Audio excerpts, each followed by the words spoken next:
Hey good people, it is Tashara, Politics and Fashion, here today with the second part of my solopreneurship series. So I shared with you my journey from breast cancer to solopreneurship. If you have not seen that video, please watch it. I will make sure I link it down below because it'll just kind of situate for you some of the struggles that I have been through and why I decided to take my life into my own hands as far as my career is concerned, my time, and the endeavors that I pour myself into. Now today we are going to be talking about how I developed a solopreneurship mindset. I am sharing all of these tips with you because I really feel like it was part of my personal development journey, and it is so important for me to be transparent about that here on YouTube. If that sounds good to you, please make sure you keep watching. If you enjoyed the video, give it a thumbs up, share it with someone who needs it, and let's jump into it. This video is all about what worked for me in developing a solopreneurship mindset. And I want to encourage you all to go along your own journey. Everybody's journey is different, but I hope there's something here that will inspire you to just get started. Because the first place that I started was to divorce myself from my 9-to-5. It was for me to begin to envision my life on my own terms. And that was tough. I saw in a lot of the comments on my previous video people saying that they had also been or they are in these very high value or high stakes careers, doctors, lawyers, they had multiple graduate degrees, for example. And when you are on this journey of meritocracy that is, I think, very much symbiotic to the United States and what it means to have success in this country, especially as a person of color, it can be difficult to take a look around and say, is this path really working for me? For me, for example, I come from very humble beginnings. I grew up in a household where we didn't even have a hot water heater. We used to heat our hot water with a propane tank. We didn't have an AC. We had a central AC. We had a window unit, for example. We didn't have a dryer. We hung clothes on the clothesline. And it wasn't until my mother gained her college degree and others in my immediate family that we began to become situated in the middle class. But before then, myself and all my neighbors and the people around me, we were a working class family and community. And so for me to go from this little small country town all the way to Georgetown and live my grandparents' wildest dreams as far as my education was concerned, that meant I was supposed to be happy, right? Not hardly. Because number one of the struggles and strains that it took me to get there were very honestly quite traumatic. But also once I was on the other side of it, I felt as if I was working constantly to prove myself. And what I had to do in order to really develop an idea that I could rely on myself for streams of income was to say, it's not that there's something wrong with me. The environment is not one in which I am supposed to be in. I was trying to make pieces of a puzzle fit that were not intended to fit together. My career taught me so many amazing things, skill sets that I depend upon to this day. But I could no longer deny the fact that I was born to be a creative person. My struggles and my breast cancer journey brought me to the point to share my story with the world and to encourage women. And that all the parts of my previous career that I loved, I could actually bring with me to this day. So again, number one was divorcing myself from a 9-to-5 mindset, believing that I was whole and that I was enough. The second part of my solopreneurship mindset meant that I had to get clear on how I was going to make money. And for me, that included a lot of journaling. Some days I would just simply journal all of the ways that I could make income. I would journal what I wanted my life to look like and how much money it took for me to live that lifestyle. And I would do this exercise over and over and over again. And I became clear before I even took a step that there were 4 buckets that I could draw down income in that I absolutely loved. One was my brand. I had been a blogger for quite some time. Today it's been 11 years. I was a blogger when there was only a blog, before there was Instagram, TikTok, Snapchat, Vine, and other forms of social media, before there were Facebook groups, for example. It was www.com, politics and fashion, right? And it was and has been the only part of myself, in my creativity, in my now career, that I have been the most consistent on. And so I knew that I could draw down money from that perspective. I didn't quite know how, but I knew there was something there. And at that time, I started to do small brand collaborations. I had been featured in a couple publications. I had worked, for example, with the tourism agency in the state of Virginia, and I had made more money than I'd ever seen from a brand collaboration. And so I knew if I just stayed the course that there was something there.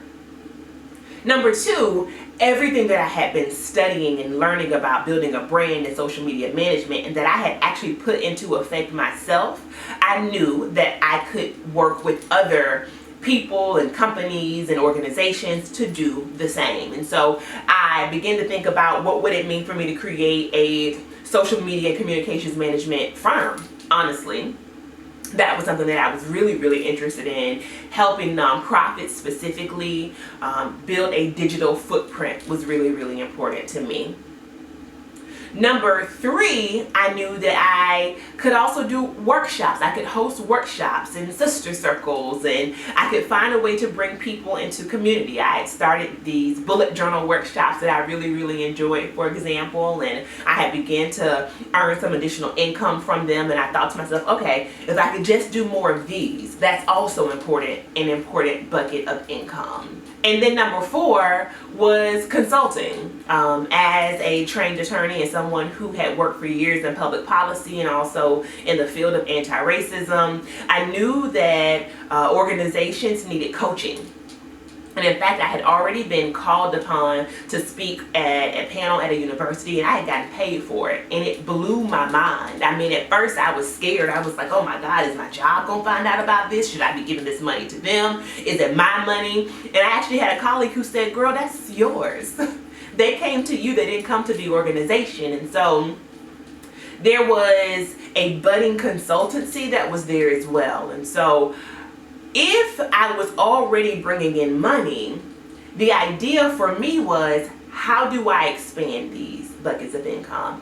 And trusting that I could expand these buckets of income was really the work that I had to do to transform myself from a 9-to-5 to a solopreneurship mindset. So I had began to divorce myself from my job. I was no longer kind of Tashira the lawyer. I was just Tashira. I had began to understand the ways in which I could make money on my own, but I was still scared as hell. Some days I wake up and I'm still scared, I won't lie, okay? And in order to get over that fear, my third important area for me in developing my solopreneurship mindset was to name my fears. So I mentioned journaling. It has always been an important part of my healing and my growth since I was a very little girl. I've always been a writer. In fact, I often think that my blog is just a diary with an audience. And so I began to write down, y'all, all of my fears, all of the things that scared me about becoming a solopreneur, about becoming a business owner, about trusting myself and my skill set enough to know that I could live a life on my own terms. The first thing was financial, obviously, but and I want to name these things as negative beliefs, okay? Because they were ideas about myself and who I was that were not necessarily rooted in reality, that I could transform with the right type of mindset work. And so the first thing was, I won't earn enough money to support myself and my family. And what I also had to answer that negative belief with, and I actually wrote this down in 2 columns, was, well, I could just go back and get a job. Working for myself does not have to be a forever journey. If it doesn't work out, if I'm not earning enough, I'll just get another job. right? The second negative belief that I knew I had to name, or the fear that I had to name, was that I felt like I didn't know how to run and manage a company. I didn't know about how to get health insurance, how to save for my retirement, how to manage employees or contractors if I needed them, for example. Well, the response to that in the second column is I can just figure it out, right? Like, as someone who has access to the internet, there is nothing that we cannot figure out.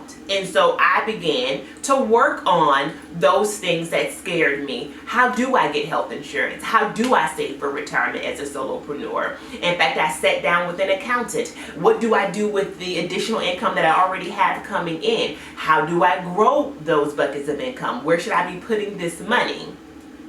I started to find answers to the questions. I began to believe that those questions could be figure-outable, to quote Marie Forleo. The third negative belief that has probably been the most difficult and has taken me time to unpack and to develop a response to that is positive is that people will judge me for leaving my previous career.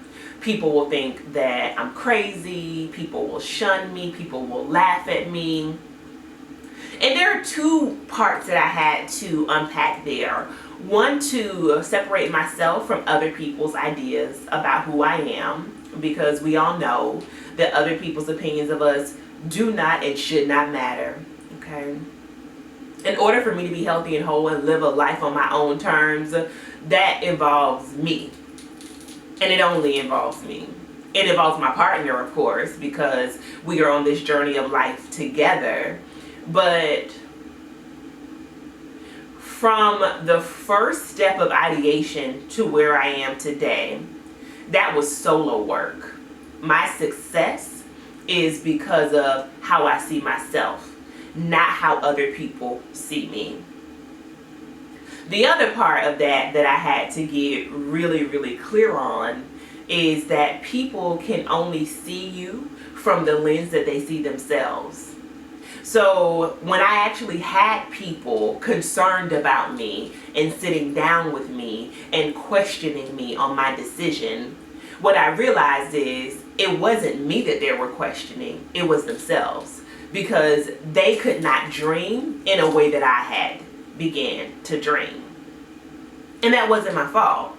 It didn't make them bad. It didn't make them like lose value in my life.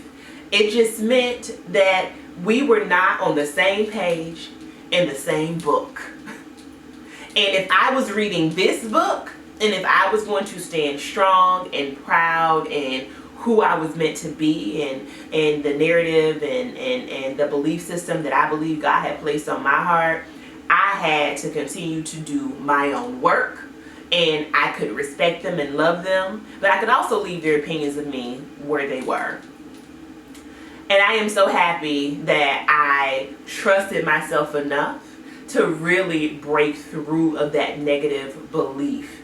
I trusted myself enough to know that even if it doesn't feel good, even if some days I question myself, that I could get to the other side of it. Because if I was still holding on to that little voice on my shoulder, either coming from other people or from from inside my own head, I would have self-sabotaged. I would have found a way to turn and run in the other direction. And so I had to let go of those negative beliefs in order to develop a solopreneurship mindset. And the last thing I had to do, y'all, was to just start. To just start and to not make perfect the enemy of good. So my story is, I think, interesting because what I knew was I couldn't do my old job anymore. And I wasn't quite at the place where I was ready to jump out there as a solopreneur full time. And so what I did was I left my previous job in public policy working as an attorney, and I began to work in luxury retail. If you're not new to this channel, I talk a lot about my time in luxury retail. It was the best job I ever had in my life. Obviously, I love fashion, but what I had not anticipated was that I was going to absolutely adore my colleagues. I was going to absolutely adore my clients. And that for the first time I was going to be able to have a job where I went to work and I came home. And that was it. I didn't bring work home. I didn't work on the weekends. I didn't hate Sundays because I had to prepare for Mondays. I got to just go to work. Now, there were many trade-offs that I'll get to, I'm sure, in another video. But most importantly, working in luxury retail gave me the freedom that I so desperately needed to begin to put those other buckets that I mentioned at first into operation. And so I hit the ground running in luxury retail with a side hustle.